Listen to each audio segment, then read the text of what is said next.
시간 모파운더 블럭의 진행자 임세빈입니다. 네, 저희 숙명통역봉사단은 2002년에 구성된 국내 최초의 대학생 통역단체입니다. 저희 이제 영어, 중어, 일어를 포함해서 정말 실력 있는 단원들이 여러 방면에서 활약을 하고 있고 조금 자랑을 하자면 평창 동계올림픽에도 저희가 통역사로 선배님들께서 파견이 되셨었고요. 그리고 이제 다양한 글로벌 포럼이나 국제 수출 상담회 이런 자리에 통역사 혹은 리에종으로 많이 파견이 되고 있으니까 많이 관심 가져주시고 유튜브랑 인스타그램도 팔로우 해주시면 감사하겠습니다. 네, 안녕하세요. 저는 현재 숙명통역봉사단 영어 20기 단원 김수연이고요. 21기 일어단원 김채린이라고 합니다. 네, 안녕하세요. 저는 숙명통역봉사단 21대 영어 대표 직책을 맡고 있는 이지훈입니다. 안녕하세요. 저는 숙명통역봉사단 21기 중어단원 이지현입니다. 안녕하세요. 저는 숙명통역봉사단 21기 중어단원 어혜민입니다. 아무래도 통역이라는 게 외교 무대에서도 빠지지 않고 등장하는 요소잖아요. 뭐 국제 무대에서 통역사는 꼭 필요한 존재고요. 그래서 직접 통역 일을 하시니까 또 외교 무대에서 통역이 얼마나 중요하다고 생각하시는지, 통역이 어떤 기능을 한다고 생각하시는지 좀 이야기 들어보고 싶어요. 어떻게 보면은 이제 통역사분들이 내뱉는 말 한마디 한마디가 이제 그런 외교 협약의 성과를 결정하는 거에 큰 영향을 미친다고 생각을 하거든요. 저 역시도 통역이 외교에서 매우 중요한 역할을 하고 있다고 생각을 하는데 일단 외교 무대에서는 의사소통이 가장 중요하다고 저는 생각을 하거든요. 왜냐하면 의사소통을 바탕으로 어떤 의정이나 협정 같은 게 체결이 되는데 그 기저에 의사소통이 있고 그 의사소통 기저에는 통역이 있다고 저는 생각을 해서 통역이 외교 무대에서 매우 큰 역할을 차지한다고 생각합니다. 그러면 그 다음으로 여러분들께 통역을 할 때 어떤 걸 가장 중요하게 생각하시는지 여쭤보고 싶어요. 사실 저는 통역을 하면서 가장 중요한 게 눈치와 정확성이라고 생각을 해요. 일단 제가 아닌 다른 사람이 한 말을 다른 언어로 바꾸어서 또 다른 청자에게 전달을 해줘야 되는데 그 부분에 있어서 오류가 있으면 절대 안 되고 이제 말하고자 하는 바를 정확히 전달을 해주는 게 포인트이기 때문에 그거를 지켜야 하지만 또 이제 언어마다 언어 고유의 특성이 다르고 그 언어 내에서 표현 가능한 범위가 다르잖아요. 그래서 그 또 다른 그런 프레이즈들을 어떤 프레이즈를 어떤 프레이즈에 맞춰서 이제 이 언어에는 있는 표현이지만 저 언어에는 없는 표현일 수 있고 그 부분을 잘 눈치껏 조합을 하되 정확도에서 떨어지지 않게 전달하는 게 포인트라고 생각을 합니다. 이런저런 활동을 하시다 보면 정말 통역 과정에서 다양한 에피소드들이 있었을 것 같아요. 어떤 에피소드들이 있었는지 좀 들어보려고 해요. 혹은 나 이것까지 통역해봤다. 이런 거 있으시면 얘기해주세요.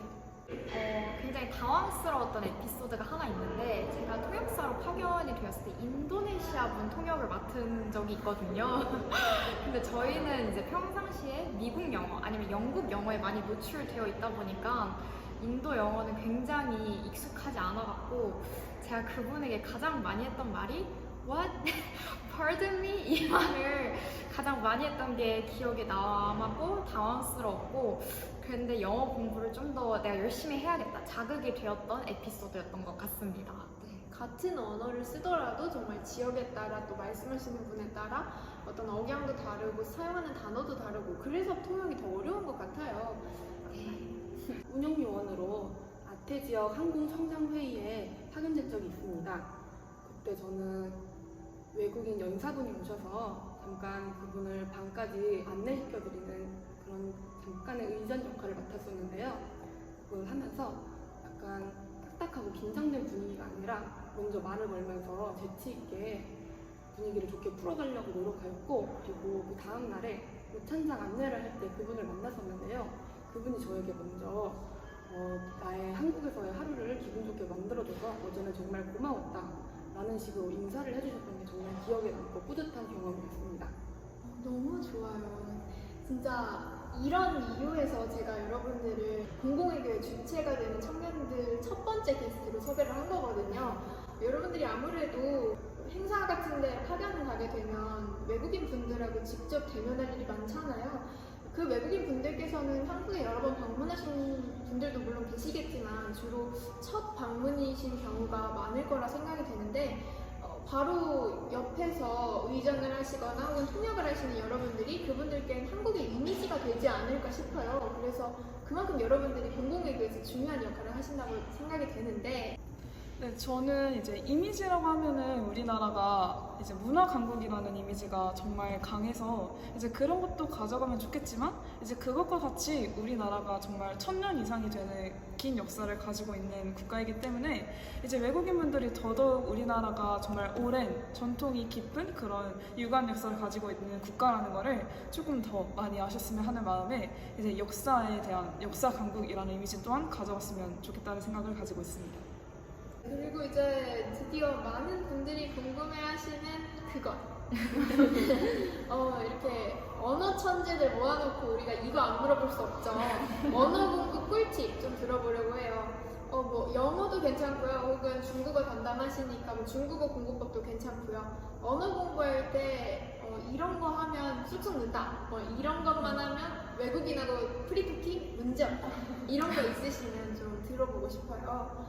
독일어를 새롭게 배우고 있는, 새롭게는 아니지만 배우고 있는 입장에서는 그것도 이제 흥미가 기반이 돼야 될 것 같다고 생각을 하는데 모르는 단어도 정말 많고 모르는 표현도 정말 많잖아요. 근데 이제 그런 거를 일상생활에서 갑자기 예를 들어서 배고프다라고 말을 했다가 배고프다는 독일어로 뭘까? 이런 식으로 생각을 하고 그걸 직접 찾아보는 것까지 그 과정이 이어진다면 그것만으로도 이제 조금씩 실력이 느는 것 같습니다.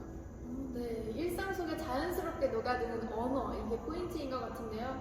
저는 사실 지훈 대표님께서 말씀하신 것처럼 그 한국에서 배우면 문법적인 요소나 그 학습적인 요소를 먼저 강조하기 때문에 프리토킹이 쉽게 늘지 않을 거라고 생각을 해요. 중어도 마찬가지고 그래서 저는 중어를 배우시는 분들에게 일단 듣는 게 돼야 말을 할 수 있잖아요. 그래서 항상 듣기 위해서는 중국어 드라마를 자막을 먼저 켜놓고 한번 보신 다음에 자막 없이 보고 나서 듣기 실력을 좀 향상시키면 좋을 것 같다고 조언해드립니다.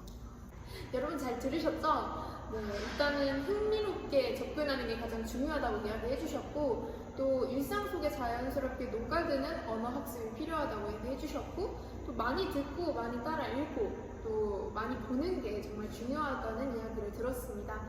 여러분들도 이런 꿀팁 잘 활용하셔서 다들 언어 천재 되세요. 오늘 제가 오프닝 때 말씀드렸던 것처럼 저희 프로그램 모카 온 더 블럭은 공공외교의 주체가 되는 청년들을 만나는 시간이잖아요. 그래서 저희의 마지막 공통 질문은 나에게 외교란 혹은 나에게 공공외교란인데요. 저 같은 경우에는 이제 외교라는 거가 북극성이라고 생각을 해서 그거에 비유를 해봤는데요.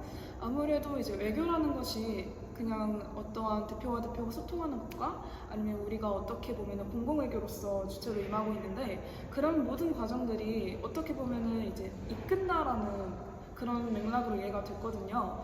그래서 이제 우리가 외교를 통해서 무언가를 할 수 있다. 그거는 이제 즉 우리가 어떠한 이제 문화 또는 언어 또는 문화 그런 것들을 많이 이끌어서 이제 소통을 하고 그것이 바로 북극성이라는 존재가 되는 것이 아닐까라는 생각을 해봤습니다. 두 분 너무 좋은 얘기 많이 해주셔서 감사드리고요. 정말 좋은 얘기가 많이 나와서 많은 분들께 유익한 시간이 아니었을까 싶어요. 저희 아무래도 모카 온 더 블럭 공식 코너 하고 가야겠죠? 네. 퀴즈를 풀어보려고 합니다.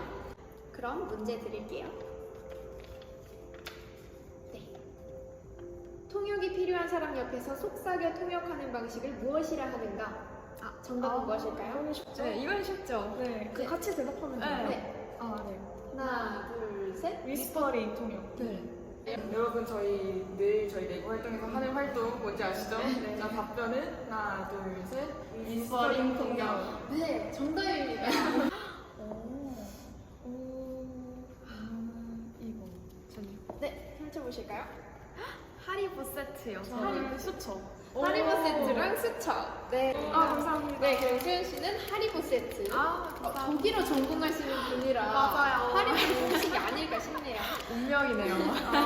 역시 전공을 두 분 다 오늘 너무 수고하셨고요. 멋지게 퀴즈까지 풀어주신 두 분께 다시 한번 감사의 말씀 드리면서 오늘 촬영 마치도록 하겠습니다.